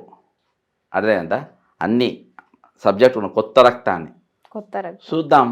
కొత్త రక్తం అంటే అది ఎమ్మెల్యే కొడుకు కొత్త రక్తం, ఎమ్మెల్యే మనవాడు కొత్త రక్తాలు కాదు, రియల్గా కొత్త రక్తాన్ని 20-25 సీట్లలో రేపు నిలబెడతానే ఖచ్చితంగా. నాకు టికెట్ ఇచ్చింది అనుకో అధిష్టానం మాట వినాల్సి వస్తుంది, జీ హుజూర్ అనాలి. కాబట్టి ఇస్తే టికెట్ నాకు, అందుకనే ఎవరికి అప్లికేషన్ పెడతలేం కదా. ఉమ్, అప్లికేషన్ పెడితే నేను ఇవ్వగలరు అని వాళ్ళు ఎంబడివాడి మద్దతు తెలిపితే నేనేం చేయలేను. కానీ నేను మాత్రం పోయి నాకు మద్దతు, నాకు టికెట్, నేను అర్హుణ్ణి, నేను తెలివిగల్లోని, నేను బాగా మాట్లాడగలుగుతా, పార్టీకి నేను త్యాగాలు చేసిన. ఇప్పుడు ఎమ్మెల్సీలో మీరు నిలబడుతున్నారన్న ఎమ్మెల్సీకి ఇప్పటి వరకు మీరు ఎవరిని అడగలేదా? ఎవరిని అడగలే, ఇక ముందు కూడా అడగబోయే ఛాన్స్ లేదంట. నేను అడగా. ఎందుకు టైం వేస్ట్? ఇగో అమ్మని చెప్తున్నా కదా, ఆడ ఏం ఉండదు. నాకు ఆ టికెట్ రాని చూసినా కదా. ఇప్పుడు ఉమ్, కాంగ్రెస్ పార్టీ కాంగ్రెస్ పార్టీలో నా పాత్ర నా అనుభవం ఏందో చెప్పుకోవాల్సిన అవసరం నాకు లేదు. అవును. నేను ఎండేళ్ళు కానీ వాళ్ళు ఎవరికి పదవులు వస్తలేవు. ఉమ్, నా సీటు ఒక రిటైర్డ్ డీసీపీకి ఇచ్చిండ్రు. ఉమ్, రిటైర్డ్ డీసీపీ ఉమ్, ఆయన ప్రమోటివ్ ఐపీఎస్, ఆయన పెద్ద యుద్ధం చేస్తారన్నారు. నామినేషన్ వేసి నా రోజులు వండుకున్నాడు. ఉమ్, ఎలక్షన్ ముందు 2 రోజుల ముందు దొంగలు టీవీ9 వేషం వేసుకొని వచ్చి నా పైసలని ఎత్తుకపోయింది అన్నారు. ఉమ్, ఆ సిపాయి ఇప్పటిదాకా దొంగలను పట్టుకోలేదు, ఆ పైసలు దొరకలేదు. ఉమ్, ఆయన 19,000 మెజార్టీతో గెలిచిండ్రు. అంటే ఏ అర్హత ఉందని టికెట్ ఇచ్చిండ్రు. అట్లా నేను చాలామంది 3-4 పార్టీలు మారిన వాళ్ళు ఇవాళ పెద్ద పెద్ద లీడర్లుగా పెద్ద పెద్ద మంత్రిత్వ శాఖలలో కూర్చున్నారు. కాంగ్రెస్ పార్టీ అర్థం తెలియనోడు కూడా. కాబట్టి మా సొంటోళ్లకు రేపు మమ్మల్ని పిలుస్తారు, మాకు అవకాశం. ఒరిజినల్ కాంగ్రెస్ వాళ్ళు అంటే వాళ్ళు అసహించుకుంటారు. ఉమ్, వీడు మమ్మల్ని మొయ్యాడు, ఐడియాలజీని మోస్తారు. మేము కాంగ్రెస్ పార్టీ ఐడియాలజీని మొయ్యనీకి వచ్చినా కానీ వీళ్ళు చేసే అవినీతి, వీళ్ళు చేసే లంగేశాలు మొయ్యనీకి మేము లేము కదా ఇక్కడ. కాబట్టి అసొంటోళ్ళను ఎక్కువ ఎంకరేజ్ చేయరు. రాబోయే ఎంపీ ఎలక్షన్స్ ముందు రేవంత్ రెడ్డి గారికి ఓటుకు నోటు కేసులో సుప్రీంకోర్టు నుంచి నోటీసులు రావడం జరిగింది. దీని మీద ఏమంటారు? నాకేం తెలుసమ్మా, ఓటుకు నోట్లు ఉన్నది ఆయన, కేసు ఉన్నది ఆయన, పట్టుకున్న వాళ్ళు పోలీసు వాళ్ళు. కాంగ్రెస్ పార్టీ అధిష్టానం ముఖ్యమంత్రిని చేసిండ్రు. అంటే కాంగ్రెస్ పార్టీ తిన్నామా, కాంగ్రెస్ పార్టీ అధినాయకానికి ఓటుకు నోటు అనేది ఒక విరోచితమైన కార్యక్రమం లెక్క కనబడ్డది. ఆయన ముఖ్యమంత్రి చేసిండ్రు. సుప్రీంకోర్టుకు లేదు ఇది తప్పు, ఇట్లా లంచం ఇస్తే దొంగ పని అని చెప్పేసి వాళ్ళ కోపం వచ్చింది, వాళ్ళు సమన్లు పంపారు. అర్థమైందా? ఏసీబీ వాళ్ళు లేదు ఇది మా చట్ట ప్రకారం ఇది తప్పు అని చెప్పేసి వాళ్ళు తీసుకుపోయి జైల్లో పెట్టిండ్రు. ఎవరికి నచ్చిన ఎవరి కోణంలో వాళ్ళు చూస్తుండ్రు, ఎవరికి కనబడ తిరిగా వాళ్ళు కనబడుతుండ్రు. నేను ఇవన్నీ ఈ మూడింటిని అబ్జర్వ్ చేసుకొని నేను ఏమనుకోవాలి నాకు అర్థం కాకుండా కన్ఫ్యూజన్లో ఉన్నా. అంటే ఇంట్లో ఒకటి 2 ఉన్నాయి. ఒకటి ఏంటంటే బంగారు లక్ష్మణ్ ఉన్నాడు, ఓకే. ఇది నేను తెలియని చెప్తున్నా. బంగారు లక్ష్మణ్ ఉన్నాడు. బంగారు లక్ష్మణ్కు tehelka.com వాడు ₹1,00,000 తెచ్చి ఇచ్చిండు. ఓకే. బంగారు లక్ష్మణ్ tehelka.com ఇంటికి పోలే, tehelka.com వాడు బంగారు లక్ష్మణ్ దగ్గరకు వచ్చి ₹1,00,000 పార్టీ ఫండ్ అని ఇచ్చాడు. మొత్తము జరిగిన చర్చ tehelka.com వాడు నిన్నకు 2 నిమిషాలు ఏదో తిరిగి పైసలు ఇచ్చిండు, ఆయన పైసలు తీసుకొని డ్రాలో పెట్టుకోండు, గంటలు చర్చ చాలు. ఇలా రేవంత్ రెడ్డి గారి విషయంలో ఈయననే స్వయంగా ఓటర్ ఇంటికి పోయిండు, 2 గంటల సుదీర్ఘ చర్చలు జరిపిండు, కట్టలు తీసిండు, లెక్క పెట్టిండ్రు. అది వీరోచితము. ఒక దళితుడు ఆయన బంగారు లక్ష్మణ్కు ఆయన్నే ఆఫీస్కి పోయి ఆయన్నే ఇచ్చి లంచమని చెప్పి అది చెప్తారు. కాంగ్రెస్ పార్టీ బంగారు లక్ష్మణ్ను నేరస్తుడు అన్నాం మేము. ఈయన వచ్చి వీరోచితమైన కార్యక్రమం, వీరోచితమైన యుద్ధం అది అని మేము ముఖ్యమంత్రిని చేసినాం. సుప్రీంకోర్టుకి ఇప్పుడు కోపం వచ్చింది, అట్లా చేసినామని చెప్పి వాళ్ళు లోపటేస్తుండ్రు. ఒక్కళ్ళు ఒక్కొక్క అభిప్రాయం. వాళ్ళ కార్యకర్త అనేటువంటి కన్ఫ్యూజ్, ఇంకా కన్ఫ్యూజన్లోనే కొనసాగుతా ఉన్నారు. కన్ఫ్యూజ్ అంటే కన్ఫ్యూజే కదా, మీరు కూడా కన్ఫ్యూజన్ ఉన్నారు ఇంత చెప్పినాక. రాబోయే ఎంపీ ఎలక్షన్స్లో కాంగ్రెస్ పార్టీ ఎన్ని సీట్లు గెలవబోతుంది? 17 సీట్లు వస్తాయి ఖచ్చితంగా వస్తాయి. అయితే తెలంగాణ రాష్ట్రంలో Congress party, BJP, BRS party ఉంది సార్. ముఖ్యంగా కాంగ్రెస్ పార్టీకి ఏ పార్టీతో పోటీ ఉండబోతా ఉంది? కొన్ని జాగాలు ఓల్డ్ సిటీలో ఎంఐఎంతో ఉంటుంది, ఓకే. సికింద్రాబాద్లో బీజేపీ త్రికోణ పోటీ ఉంటుంది. చాలా జాగాలల్లో కాంగ్రెస్ పార్టీ బీఆర్ఎస్తోనే పోటీ ఉంటుంది. అట్లా ఇక్కడ కానీ ఒక్కొక్క దగ్గర ఒక్కొక్క పరిస్థితిని బట్టి ఉంటుంది. కానీ కాంగ్రెస్ 99% నిజామాబాద్లో కాంగ్రెస్ వర్సెస్ బీజేపీ నడుస్తుంది, కరీంనగర్లో కాంగ్రెస్ వర్సెస్ బీజేపీ నడుస్తుంది, ఆదిలాబాద్ కూడా అదే పరిస్థితి ఉంటుంది. ఎందుకంటే 4 ఎమ్మెల్యేలు హైయెస్ట్ గెలిచింది కాబట్టి అక్కడికి వెళ్ళి ఉంటుంది. ఓవరాల్గా ఎట్టి ఒక 2-3 సీట్లలో బీజేపీ కాంగ్రెస్కి ఉంటుంది, ఒక సీట్లో ఎంఐఎం కాంగ్రెస్కి ఉంటుంది, ఒక దగ్గర బీఆర్ఎస్ కాంగ్రెస్కి ఉంటుంది. మొత్తానికి ఓవరాల్గా Congress party versus other 3 parties ఉంటాయి. త్రికోణ పార్టీ ఒకటే దగ్గర సికింద్రాబాద్లోనే ఉంటుంది. తక్కిన అంతటా 2 పార్టీలే, బీజేపీ కాంగ్రెస్ మధ్యలో కొన్ని సీట్లు 2-3, ఓ 10 సీట్ల వరకు బీఆర్ఎస్ కాంగ్రెస్, ఒక సీటు ఎంఐఎం కాంగ్రెస్ మధ్యలో. అట్లా కాంగ్రెస్ పార్టీ అందరితోనే ఒక్కొక్క నియోజకవర్గం ఒక్కొక్క పార్టీతో కొట్లాడుతుంది. అయితే మొన్న జరిగినటువంటి ఇంద్రవెల్లి సభ చూసినాం. రేవంత్ రెడ్డి గారు కావచ్చు, సీతక్క గారు కావచ్చు, అక్కడ నాగోబాకు పూజలు చేసి అక్కడ ఒక సభ పెట్టడం జరిగింది, గిరిజనులతో మాట్లాడారు. ఆ సభ మీద పెద్ద ఎత్తున కవిత గారు విమర్శలు చేయడం జరిగింది. ఆమె చేసినవి కూడా ఒక రకమైనటువంటివి. ప్రియాంక గాంధీని ఏ హోదాలో మీరు తెలంగాణ రాష్ట్రానికి ఆహ్వానిస్తూ ఉన్నారని చెప్పడం జరిగింది. దాన్ని ఏ విధంగా చూస్తూ ఉన్నారు? ఆమె ఏ హోదాతోని తెలంగాణకు వచ్చి 10 ఏళ్ల మీటింగ్ అడ్రస్ చేసి మా కోర్టులో ఏమని చెప్పినరో, ఏ హోదాను చూసి పబ్లిక్ ఆమె మాట నమ్మి ఓటేసిండ్రో ఆ హోదాతోనే ఆమె తెలంగాణకు వస్తుంది. అది జైల్లో ఉండాల్సిన రాణి, లిక్కర్ రాణి చెప్పాల్సిన అవసరం లేదు. ఆమె జైల్లో, అసలు నువ్వు జైలు ఉండేదాన్ని నీ బయట ఏం పని? అసలు ఈమెను బయట ఎంత తిరిగి తీసుకుంటే ఈడీఓలు సిబిఐలు ఇప్పుడు రేవంత్ రెడ్డికి సమన్లే పంపింది కదా. మరి కవితను జైలు ఉండేదాన్ని, కవిత కేసులో ఉన్న దొంగలందరినీ జైల్లో పెట్టిండ్రు. మాగుంట రాఘవరెడ్డిని పెట్టిండ్రు, ఆ ఉప ముఖ్యమంత్రిని పెట్టిండ్రు, వీన్ని లొట్టం పొట్టం అందరినీ జైల్లో పెట్టిండ్రు. మరి ఇప్పటిదాకా ఈ లిక్కర్ అని అసలు బదాలు ఎందుకు తిరిగనిస్తారు? ఈ గజ్జి కుక్కను లోపల పెట్టకుండా ఇవన్నీ పిచ్చి పిచ్చి మాటలు మాట్లాడుకుంటా, అవలే మాటలు మాట్లాడుకుంటా, ఊరూరు తిరిగి స్టేట్మెంట్లు ఇచ్చుకుంటా. ప్రియాంక గురించి మాట్లాడటం ఆమెనా? ఏమే నిన్ను నీ ఇంట్లో తన్ని ఇంట్లో వండబెట్టిండ్రు, సపరేట్ తన్ని మూసుకొని ఇంట్లో కూర్చుంటే బెటర్. మీరు బయట ప్రియాంక గాంధీ గురించి మాట్లాడే స్థాయి వీళ్ళది కాదు.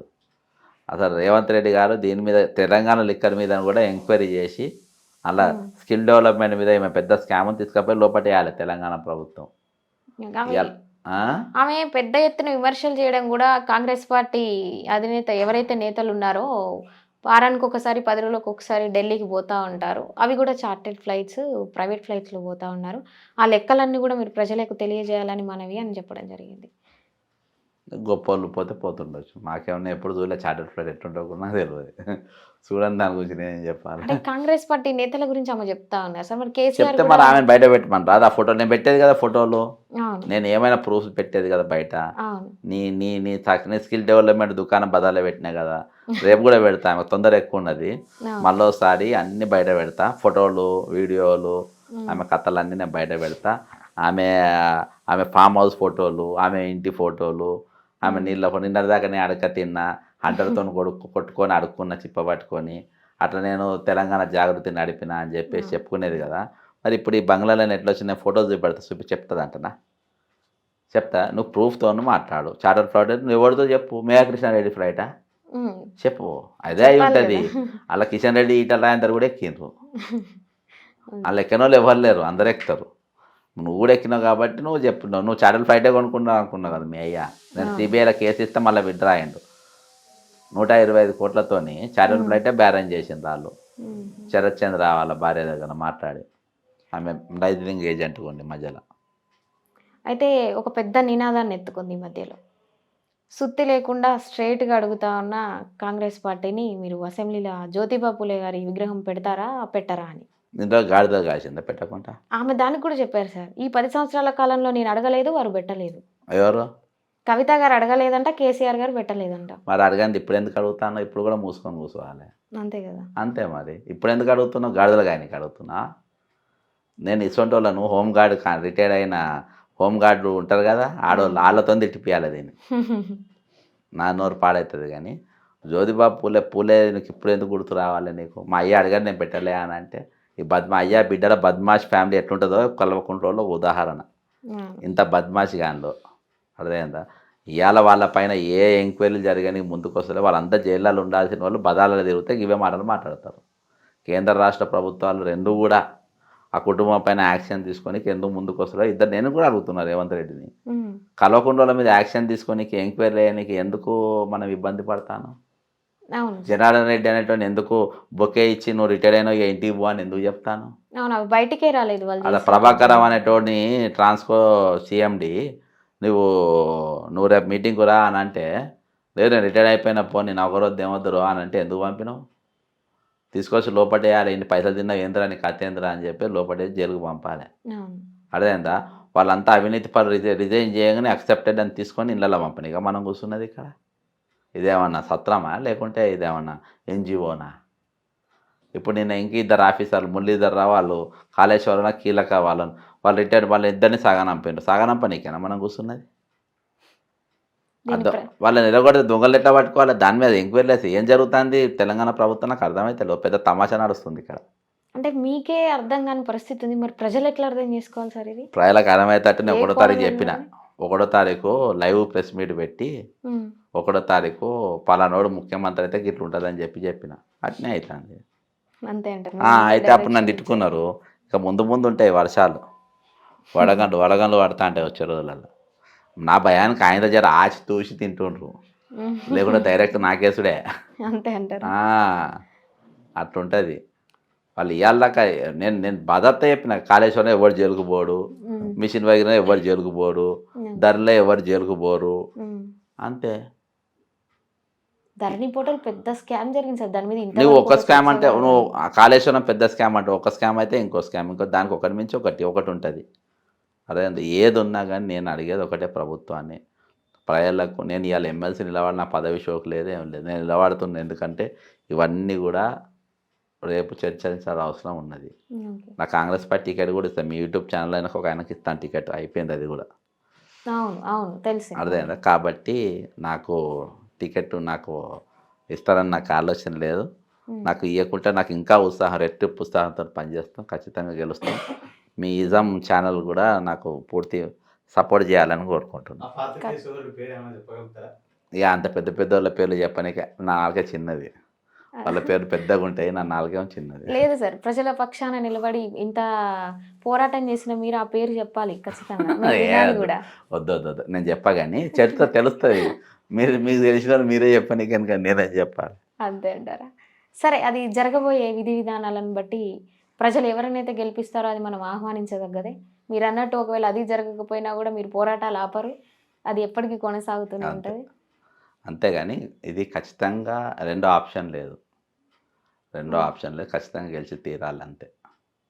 ఇప్పుడు బీఆర్ఎస్ పార్టీ నుంచి కొంతమంది ఉన్నారు సార్. మొన్న పట్నం మహేందర్ రెడ్డి గారు వాళ్ళ సతీమణి కావచ్చు, ఇంతకుముందు తాటికొండ రాజయ్య గారు, వీళ్ళందరూ వచ్చి కూడా కాంగ్రెస్ పార్టీలో జరగబోతున్నారు. అయితే కాంగ్రెస్ పార్టీ ఒక స్టేట్మెంట్ ఇచ్చిందనమాట. ఎవరిని కూడా చేర్చుకునే ఉద్దేశం ఇప్పుడు మాకు లేదు అనేసి. మరి ఇది ఎలా జరుగుతా ఉంది? ఈ చేరికలు ఎలా జరుగుతా ఉన్నాయి? నాకేం తెలుసు చేసుకున్న వాళ్ళకి అంటే మీ తెలియదు. కోణం ఎలా, అసలు మీరు ఎలా చూస్తున్నారు సార్? ఏముంటుందమ్మా, చేరుతారు, ఏమున్నది వాళ్ళు ఏడుంటే అది వరకు టీడీపీలు ఉండే వీళ్ళంతా. ఆ, ఇక్కడికి నేను అదే చెప్పిన కదా, పదవులు ఎవరికి వస్తాయంటే 3-4 పార్టీలలో అనుభవం ఉన్న వాళ్ళకి ఇస్తారు. మా దాంట్లో క్వాలిఫికేషన్. నువ్వు ఒకటే పార్టీలో తిరిగితే నీకు ఎట్లా ఇస్తారా? నీకున్న అనుభవం ఏంటి? బీజేపీలో 10 ఏళ్ళు, ఆ, ఇంట్లో 10 ఏళ్ళు, ఇంట్లో 10 ఏళ్ళతో బాగా అనుభవం ఉన్నాను ఉంటావు. ఓ 2-3 స్కామ్లలో జైల్లో పోయేస్తే ఇంకా అనుభవం ఉన్నాను ఉంటావు. అవన్నీ చూసి మీకు ఇది ఇస్తాం కానీ అని అంటారు అట్లా. కాబట్టి వాళ్ళు మనకు ఇది కాదు. ఓకే. అయితే మొన్నటి వరకు చూసినామన్నా మనము రామ మందిరం విషయంలో ప్రాణప్రతిష్ఠ జరిగిన రోజు అయోధ్యలో ద్రౌపది ముర్ము గారికి ఆహ్వానం అందలేదు. దాన్ని ఏ విధంగా చెప్పొచ్చు మనం? అది మనువాద పార్టీ కామనే. అది ఇద్దరు రాములు ఉన్నారు. ఇద్దరు రాములు. ఉమ్, బీజేపీ రాముడేమో నాతో రామ్, ఉమ్, మా రాముడేమో ఏది మహాత్మా గాంధీ చేసిన రఘుపతి రాజారాం ఉంది కదా, ఆ రామేమో గాంధీ రామేమో మా రాము, ఉమ్, నాతో రామేమో వాళ్ళ రాము. ఉమ్, అర్థమైందా? ఉమ్, ఆమె ఇక నాతో రామ్ అనేటవారు వారసులు ఏ విధంగా మహిళలను గౌరవిస్తారనేది మనం అవన్నీ చూస్తాం. కాబట్టి దాని గురించి మనం పెద్దగా ఇది చేయాల్సిన, అది వాళ్ళ ఎజెండానే, అది ఓపెన్ సీక్రెట్ అది. ఉమ్. అరే నిన్న భార్యనే నేను కాదని చెప్పిన ముర్మురెవరు? ఆమె నిన్నెందుకు గౌరవిస్తా అనే ప్రధానమంత్రి. భార్య అంటే వ్యక్తిగతం సార్.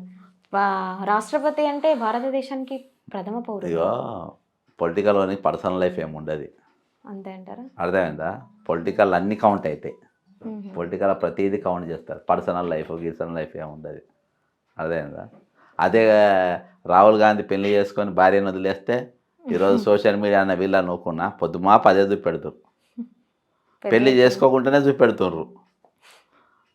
అర్థమైందా? పెళ్లి చేసుకొని ఒక ఆడమను వదిలేసి బదాల్లో పడి వీడు తిరుగుతా అంటే ఈయన గురించి ఎవరు ఏం మాట్లాడరు. ఉమ్, అది దానికి పిలుపు, అది ఓపెన్గా అది లోపల. ఇంతకుముందు ఉన్న కోవిడ్ పేరుకి ఇచ్చిండ్రు ఎస్సీ, కానీ పేరుకి ఇస్తుండ్రు ఎస్టీకి ఇచ్చినామని చెప్పుకోనికి, వాళ్ళు చెప్పుకోనికి. అంటే ఉత్సవ విగ్రహాలు అంతే, వాళ్ళు అదే విగ్రహాలు. మరి వాళ్ళకి ఏముండే, వాళ్ళ పవర్ ఏముండే. ఇక్కడికి వచ్చినా కూడా కేసీఆర్ ఎట్లా చూసిండు, ఇదివరకు వచ్చిన ప్రథమ ముక్కడు చూసినేమో ఒంగొంగి కాళ్ళు మొక్కిండు.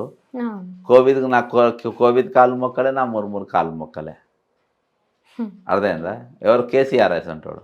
ఉంటుంది నీకు ఏ రేంజ్లో ఆ రేంజ్లో గీమె కాళ్ళు నేను మొక్కుడు ఏందని, రాష్ట్రపతి అయితే ఏందని. ఆ బల్బులు అది అందరికీ ఉన్నది. అది అన్ని పార్టీలలో ఉన్నది, అన్ని జాగాలలో ఉన్నది. కాకపోతే ఆర్ఎస్ఎస్ వాడు కాకి చెడ్డి కనబట్టట్టే వేస్తాడు. కాంగ్రెస్ ఉన్న ఆర్ఎస్ఎస్ వాళ్ళు కాకిలాగు మీద దోతి కట్టుకుంటారు. కాబట్టి ఆర్ఎస్ఎస్ 2 రకాలు, అదో రకం ఇదో రకం.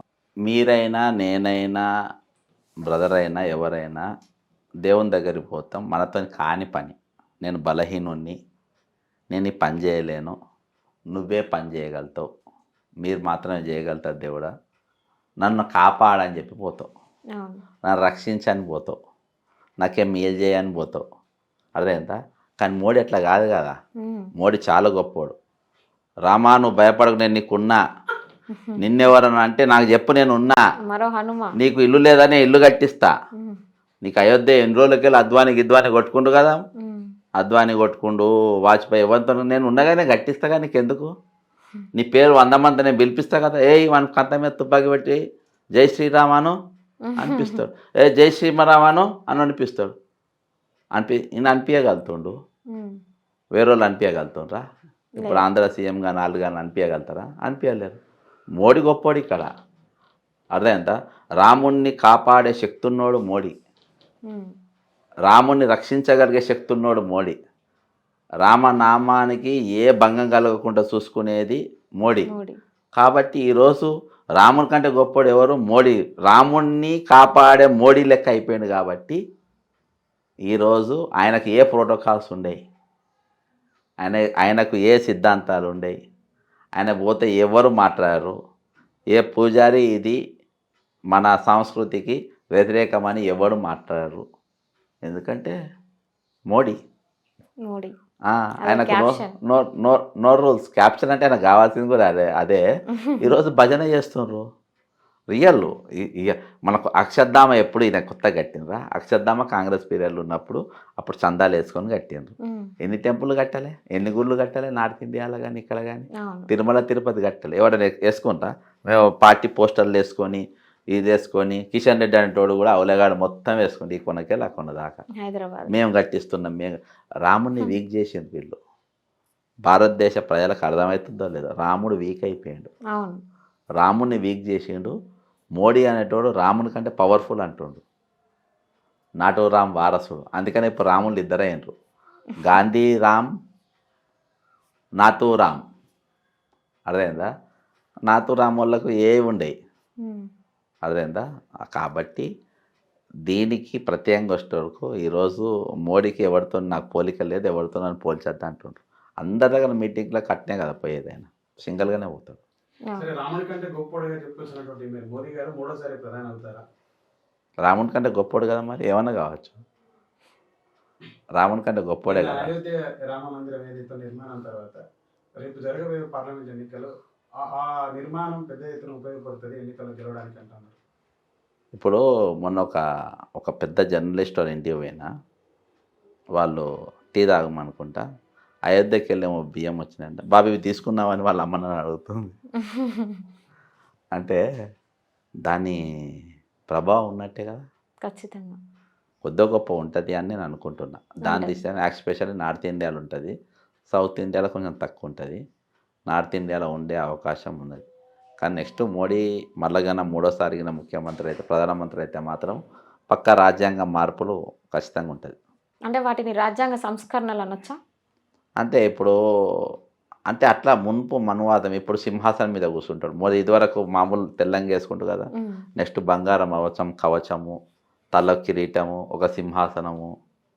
ఇక స్పీకర్కి ఇక్కడ ఏముండరు, రైట్కో మంత్రి, లెఫ్ట్కో మంత్రి. ఇక అంత గానాబాయ్ అంటారు, వేరే లెవెల్లో ఉంటుంది. ఇక నెక్స్ట్ పుష్పక విమానము ఆ టైప్లో ఉంటుంది. ఇక నెక్స్ట్ అంటే మారేది అదే కదా, మళ్ళీ అట్టే కదా మనం తీసుకుపోయేది.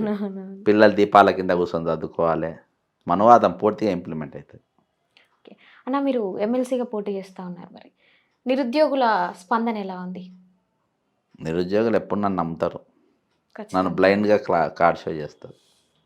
బ్లైండ్గా నమ్ముతాను నన్ను. అంటే ఎక్కడ నేను ఆస్కారం ఇవ్వలే కదా. నేను ఏడ కూడా నా Google pay number, PhonePe number చెప్పి నేను ఎలక్షన్ నాకు పైసలు వేయండి అని నేను ఏడ అడగా కదా. నేను ఒక కరపత్రం కొట్టించుకుంటూ పోస్టర్ కొట్టిస్తా. నాకున్న ప్రయాణ సదుపాయాలతో నేను పోతా, వాళ్ళని అడుగుతా. నాకు ఎవరైనా చేయాలనుకుంటే ఒక 4 పోస్టర్లు కొని వాళ్ళు అక్కడ వేసుకోవచ్చు, వాళ్ళ రేటింగ్ అక్కడ చేసుకోవచ్చు, ఎవరైనా ప్రేమ అంతే. కానీ ఖచ్చితంగా నా వాయిస్ ఒకటి మనం అర్థం చేసుకోవాలి. చాలామంది చాలా నిరుద్యోగులను చాలా తక్కువ తీసుకుంటారు. 30 లక్షల మంది విద్యార్థులు అంటే ఒక 10 లక్షల మంది కొంతమంది గవర్నమెంట్ ఎంప్లాయీస్, కొంతమంది కుటుంబంతో వచ్చిన నేపథ్యం ఆస్తుపాస్తుల వ్యవసాయం మీద ఏదో విధంగా సెటిల్ అవుతారు. ఒక 10 లక్షల మంది రాంగ్ రూట్లో పోతారు అనుకుందాం. ఒక 10 లక్షల మంది తిరుగుబాటు స్వభావం వస్తే తెలంగాణ ఏమవుతుంది? ఈ 14 సంవత్సరాలు, ఈ 10 సంవత్సరాలు తెలంగాణ ఏర్పడ్డాక ఉత్పత్తి అయిన ఈ నిరుద్యోగం ఉన్న చూసినావా, ఇది పెంచుకుంటూ పోయిండు. కేసీఆర్ అనే దుర్మార్గుడు, ఒక లంగగాడు, ఇయాటి బయట తిరగనిస్తానని జైల్లో పెట్టాలని వాడు 30 లక్షల మంది నిరుద్యోగులను ఈరోజు తయారు చేసి పెట్టిండ్రు. అందులో యాంటీ సోషల్ ఎలిమెంట్స్గా వాళ్ళగిన మారితే పరిస్థితి ఏంది? మీరు చెప్తా ఉన్నారు కదా అన్న, పట్టుకునే కళాలు గన్నులు అయితే పరిస్థితి ఏంటి అని. 46 జీవోలు బాధాప్త మీటింగ్నే అన్నారు ధర్నాలా. అవును, వాళ్ళు ఎట్లున్నారు తెలుసా? 46 ఒరిజినల్ 46 జీవోలు రేవంత్ రెడ్డికి వాళ్ళు చూస్తే అర్థమయ్యేది. ఆ రోజు పొద్దుగాల రాత్రంతా ప్రయాణం చేసిన ఆదిలాబాద్కి వెళ్ళి, మంచిర్యాలకి వెళ్ళి రాత్రంతా ప్రయాణం చేసి చక్కగా ఇంద్ర పార్క్ కాడ వచ్చి కూర్చుండు. అక్కడ పక్కనే పనులు తోముకోరు, టిఫిన్ చేయలే, ఏం చేయలే, అట్నే కూర్చుని సాయంత్రం దాకా లేచి నిలవాలి. ఇది అరే మనుషుల రాక్షసులా అనుకున్నా. మార్నింగు 9 o'clock 10 o'clock వెళ్ళి ఈవినింగ్ 5 6 o'clock వరకు వాళ్ళు లేచి నిలవాలే. వాళ్ళు కూర్చొనే ఉన్నారు. ఒక నీళ్ళు తాగాలి, ఏం తాగాలి, ఏంది వీళ్ళు అంతా చేసిన అంటే ప్రభుత్వాన్ని టీఎస్ఎస్పి వన్ ట్రైనింగ్ అక్కడ కాదు, వాడు అసలు ట్రైనింగ్ చేసిండ్రా. ఓకే. వారి కోసం మీ కొట్లాట ఎలా ఉండదు? 46వ జీవో నేను ఇంత బాగా చెప్పుకున్నా, దీని గురించి ఏమున్నది, మీ కెమెరాలో లక్షల మంది చూస్తారు. ఉమ్. అసోంటి ట్రైనింగ్ చేసినోడిని రేపు వానికి నౌకరు రాకుండా ఖాళీగా పోతే పరిస్థితి ఏంది? 90% ఎవరికి మందు అలవాట్లేదు. ఉమ్. నేను చూసిన నాకు ఎవరు ఒక సిగరెట్ అలవాట్లేదు. సిన్సియర్గా చదువుకున్నటువంటి విద్యార్థులు. గట్టిగా ఉన్నారు, ఒక్కొక్కడు ఎట్లున్నారు, ఒక రాళ్ళ లెక్క ఉన్నారు. ఉమ్. వాళ్ళని పక్కన పెట్టి నువ్వు పుసుపుసుగా నువ్వు 70 మార్కులు వచ్చినావు, నువ్వు 80 మార్కులు వచ్చినావు, వాళ్ళు కూడా నాకు ఫోన్ చేసి తిడతా అంటారు, ఉమ్. నువ్వు మా క్యాంటీన్గా మాట్లాడుతాను. వాళ్ళు భలేమే ఉండదు. ఒకడైతే మొత్తం ఇట్లా డ్రగ్ అడిక్ట్ ఉన్నాడు, మా గురించి మా క్యాంటీన్ ఎందుకు మాట్లాడుతున్నావు, ఊగుతుండాడు కొయ్య బొమ్మలు ఊగినట్టు. అరే నువ్వు ఏం ఉరుకుతావురా బాబు, వాడెట్టున్నాడు వీళ్ళు ఎట్టున్నారు అంటే పొజిషన్ ఎవరు right person in right place అని జపాన్తో ఒక సామెత ఉన్నది అన్నట్టు. ఆడ ఇండస్ట్రియల్గా వాళ్ళు పెరగడానికి ఆ సూత్రమే. పిన్ను తయారు చేసే పిన్ను దగ్గర నువ్వు టీఎస్ఎస్పి పోలీస్ అని అంటే వారు ఎప్పుడు ఏ రాత్రి ఆ రాజు ఎట్లా ఉరకాలి, వాడు ఎందుకో మనిషిని వేసుకొని ఉరకాలి, వీళ్ళు ఉరుకుతారా, వీడిని మనం వేసుకొని ఉరకాలి. 46వ జీవో అనేది Unfit పూర్తిగా. రాజకీయాలకు ఓటు బ్యాంకు గురించి మనం చూడకుండా తక్షణం రద్దు చేసి పడేయాలి. ఉమ్. నువ్వు ఓటు బ్యాంక్ కోసం చూస్తూ సీమాంధ్రాల ఓట్ల కోసం మనం చూసుకుంటుండొచ్చు, మనకు అవసరం లేదు. టక్కున ఫుల్ మార్క్స్ ఫుల్ ఇచ్చేసేయాలి. కాకపోతే వాళ్ళకు ఇంకో పోలీసులు ఇచ్చుకో, ఓకే. వాళ్ళకు తెలంగాణ పోలీసులు ఇచ్చుకో, పోలీస్ స్టేషన్లో ఉమ్. అందులో చేసుకో. అక్కడ ఎచ్చటైనా పనిచేయదు, ఇంత బుర్రలు వేసుకొని కూడా పనిచేయచ్చు. కానీ టీఎస్ఎస్పీలా అట్లా పనిచేయరాదు. ఖచ్చితంగా టఫ్ పోలీసు ఉండాలి. నేను చూసిన 46 జీవోలు గట్టి ఉండాలి. ఇది 46 ఉద్యమం అనేది మీకు బయటికి కనిపించింది అన్న. అయితే నిన్న కాక మొన్న మనకు గ్రూప్ 4 జనరల్ ర్యాంక్ ఇప్పుడు నా ప్రత్యేకతను ఒడగొట్టేది 46 జీవోలే. మద్దతు ఇచ్చిరంటారా మీకు? మొత్తం అంతా అదివరకే నేను వాళ్ళతో ఉన్నా, ఉమ్. అదివరకే వాళ్ళతో ఉన్నా. వాళ్ళు 46 జీవో వాళ్ళు ఉమ్. నా ప్రత్యర్థిని బొందబెడతారు. 46 జీవో 317 ఇది రెండు ప్రత్యర్థి నా ప్రత్యర్థిని బొందబెడతారు. వీళ్ళిద్దరికి నేను అవుట్ రైట్ సపోర్ట్ చేస్తాను. అవుట్ రైట్ సపోర్ట్ అంత బలమైన నమ్మకం మీకు? అన్ని విధాలుగా సపోర్ట్ చేస్తాను. వాళ్ళని నమ్ముతారు. ఇవాళ కూడా నాకు ఫోన్లు చేశాను, ఉమ్. నా మీద నమ్మకం వాళ్ళకు. ఆల్రెడీ వాళ్ళకు ఫిజికల్ టెస్ట్లు జరుగుతూ ఉన్నాయి. కానిస్టేబుల్ అభ్యర్థులకి ట్రైనింగ్ కూడా వెళ్తా ఉన్నారు. ఎట్లా అన్న మీ ఉద్యమం ఎట్లా ముందుకు పోతుంది అనుకుంటున్నారు మీరు? టీఎస్ఎస్పి పోలీసు, అది కానిస్టేబుల్ ట్రైనింగ్ కాదు. అది వీళ్ళు అంటే TSSP. జీవో నెంబర్ 46 అనేది అన్నిటికీ కూడా ఇంప్లిమెంట్ అయిపోతుంది కదా, అయిపో- ఒకదానికి అవును, పర్టికులర్ ఇప్పుడు ప్రభుత్వం అది ప్రభుత్వం ఇది అవుతుంది. అది సుదీర్ఘ పోరాటం ఉంటుంది, దాని మీద ఫైట్ ఉంటుంది, అర్థమైందా, దాని మీద కొట్టాట ఉంటుంది. వాళ్ళు అంత ఈజీగా వాళ్ళని మనం వదులుకోలేం. వాళ్ళని ఖచ్చితంగా 46 జీవో అవసరమైతే ఒక 10 రాష్ట్రాలను మనం సంప్రదించి ప్రెసిడెన్షియల్ ఆర్డర్స్ మొత్తం సవరించాల్సిన అవసరం ఉన్నది. కేసీఆర్ తెలంగాణ కొత్తగా వచ్చిన అందరిని అవలా బనాయించి ఈ జీవో దాదాపు 14 రాష్ట్రాలను ఒప్పియాల్సి వస్తుంది, 10-15 రాష్ట్రాలను ఒప్పించి అది చేసుకోవాల్సి వస్తుంది. 46 జీవో ప్రభుత్వం ఇక్కడ లోకల్లో చేసుకున్నట్టు అమెండ్మెంట్ దానికి రద్దు చేయొచ్చు. ముఖ్యమంత్రి తీసేసి ఫస్ట్ వాళ్ళని చేయాలి, లేకుంటే ఇబ్బంది అవుతుంది. రేపు వాళ్ళు సీమాంధ్ర ఓట్ బ్యాంకు ఎక్కువ ఉన్నారు, మన నష్టం అవుతుందేమో అనుకుంటే దాని నష్టం కంటే మనకు ఎక్కువ సీట్లు వచ్చినాయి. అట్లా రాజకీయంగా ఆలోచించిన ఎంపీ సీట్స్ మీద థ్రెట్ పడుతుంది తెలంగాణ. ఖచ్చితంగా పడుతుంది. వాళ్ళు ఏమో ఊకోరాదు, గురుపోతులు అంత కోపం మీద ఉన్నారు ఒక్కొక్కడు. అయితే మొన్న మనకు జేఆర్ఎల్ వచ్చిందన్న గ్రూప్ 4 జనరల్ ర్యాంకింగ్ లిస్ట్ అని. అయితే మనం చూసినాం ఎలక్షన్స్కి ముందు హైకోర్టు ఒక మొట్టికాయ వేయడం జరిగింది అప్పుడు ఉన్నటువంటి బీఆర్ఎస్ ప్రభుత్వాన్ని.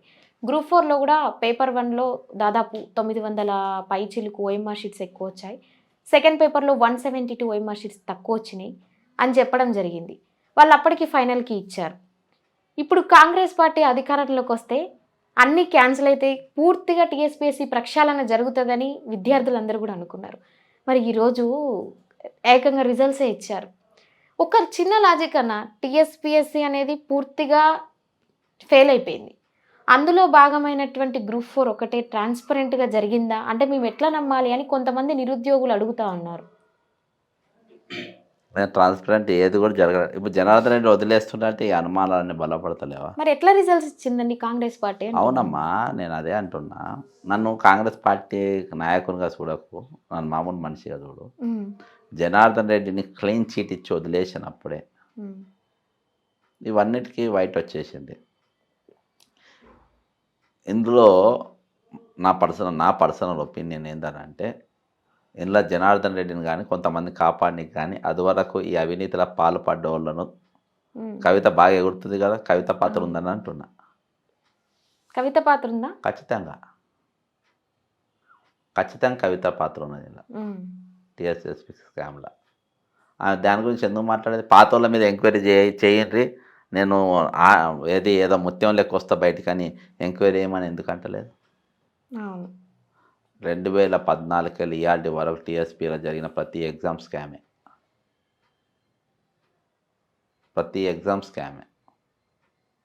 అన్నీ రద్దు చేయాలంటున్నా. గంట చక్రపాణి కానీ వీనిద్దరిని జైలుకు పంపాలి. జనార్దన్ రెడ్డి అంటుంది ఎంక్వైరీ చేయాలి, అందులో ఉన్న సిబ్బంది పైన ఎంక్వైరీ చేయాలి. నేను పంపుతా, నేను హోంమంత్రిని కదా ఇప్పుడు. ప్రభుత్వం హోంమంత్రిని కాదు. ఇప్పుడు మీరు కంకణం కట్టుకొని వచ్చిండ్రా దీన్ని అతను కంకణం ప్రభుత్వం తిట్టిపోయింది. లేదన్నా చెప్పేటువంటి మీరు అవునమ్మా. ఇగో నేను రాజశేఖర రెడ్డి గారి ఫోటో ఎందుకు పెట్టుకున్నా తెలుసా? ఆయన ముఖ్యమంత్రి ఉన్నప్పుడు పెద్ద రాష్ట్రాలు 7 కోట్ల జనాభా, సోమవారంకి వెళ్ళి శుక్రవారం దాకా రోజు ఒక 2000 మంది కామన్ మ్యాన్ కలిసేది అదే ఆఫీస్లో కలిసేది. ఇంతంత రాష్ట్రం పెట్టిన ముఖ్యమంత్రి గంట కలిస్తే ఏమవుతుంది? ప్రజాప్రభుత్వం అంటే ప్రజలను రాజు కలిస్తే ప్రజాప్రభుత్వం అవుతుంది. రాజు ప్రజలను కలవకుండా ప్రజాప్రభుత్వం టైటిల్ ఇచ్చి ఇది ప్రజాప్రభుత్వం అంటే ఎట్లా నడుస్తుంది? అంటే బాధ్యతలు ఒకటి చెప్పున్నామ్మా, మీరు కంకణం కట్టుకొని ఇవాళ ప్రభుత్వాన్ని తిట్టిపిచ్చి ఇక జడ్జంటాడు. నేను ఖచ్చితంగా పచ్చిగానే మాట్లాడతాను. నేను ఏ జవాబు చెప్పిన మీరు అట్లా మాట్లాడమే మాకు కూడా కావాలన్నా. ఎవరైతే నిక్కాసుగా మాట్లాడతారో వాళ్ళని ప్రశ్నలు అడగగలుగుతారు. అది అర్థమైందా? రోజు కలిస్తే ఏమవుతా అని చెప్పాను. పబ్లిక్ని కలిస్తే ఏమవుతుంది? రోజు కలిస్తే ఏమవుతుంది?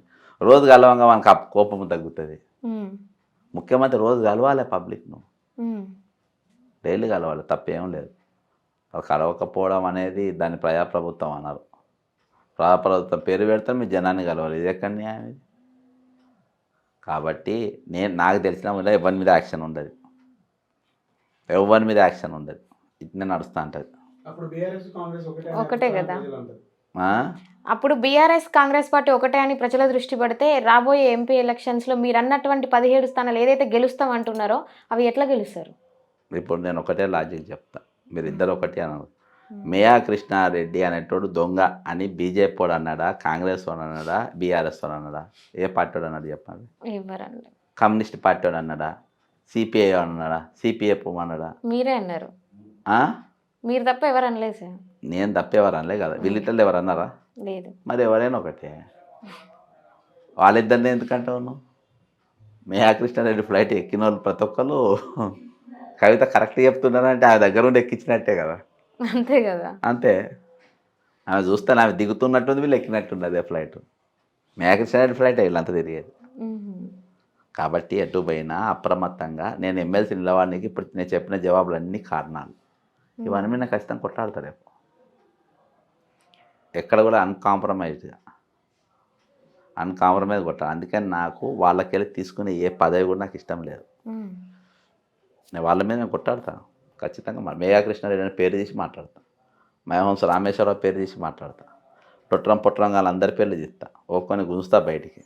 ఇంకో 3-4 రోజుల్లో కేసు మీకు సెన్సేషనల్ కేసు మీకు వినబడతాయి. 3-4 రోజులలో వింటా ఉండరు, ముందే చెప్తారు మీకు అన్ని. వినడానికి మేము కూడా సిద్ధంగా ఉన్నాం. అట్లా చెప్పారు కదా. అది ఆ సెన్సేషన్ అంటే సెన్సేషన్ లెక్కనే ఉండాలి. సరేనా, చాలా విలువైన సమాచారాన్ని మీరు అందించారు. అయితే ఇప్పుడు ఈ వేదిక ద్వారా మీకు కాదు, మీ ఓటు ఎవరికి ఇస్తానో రేపు అది చెప్పరు. ఎవరు? నేను ఎమ్మెల్సీ ఓటు లేదా నీకు? నేను నిక్కాసుగా నిరుద్యోగిగా ఏదైతే ఎమ్మెల్యే ఎలక్షన్స్లో పోరాడడం జరిగింది. ఇప్పటికి కూడా మీరు పోరాడినట్టే మరీ మీ అంత మేధావితనంగా అంత పెద్ద మీకేస్తామా అనంటే ఇప్పుడే తెలిసింది కదన్న. మేము కూడా వెనక ముందు పరిశీలించుకోవాల్సి ఉంటుంది. ఎవరు నిజంగా ఉంటే వాళ్ళకి ఓటు ఖచ్చితంగా వేస్తాం. సరే, మీరు మీ టీవీ వాళ్ళకి వేసుకుంటారు.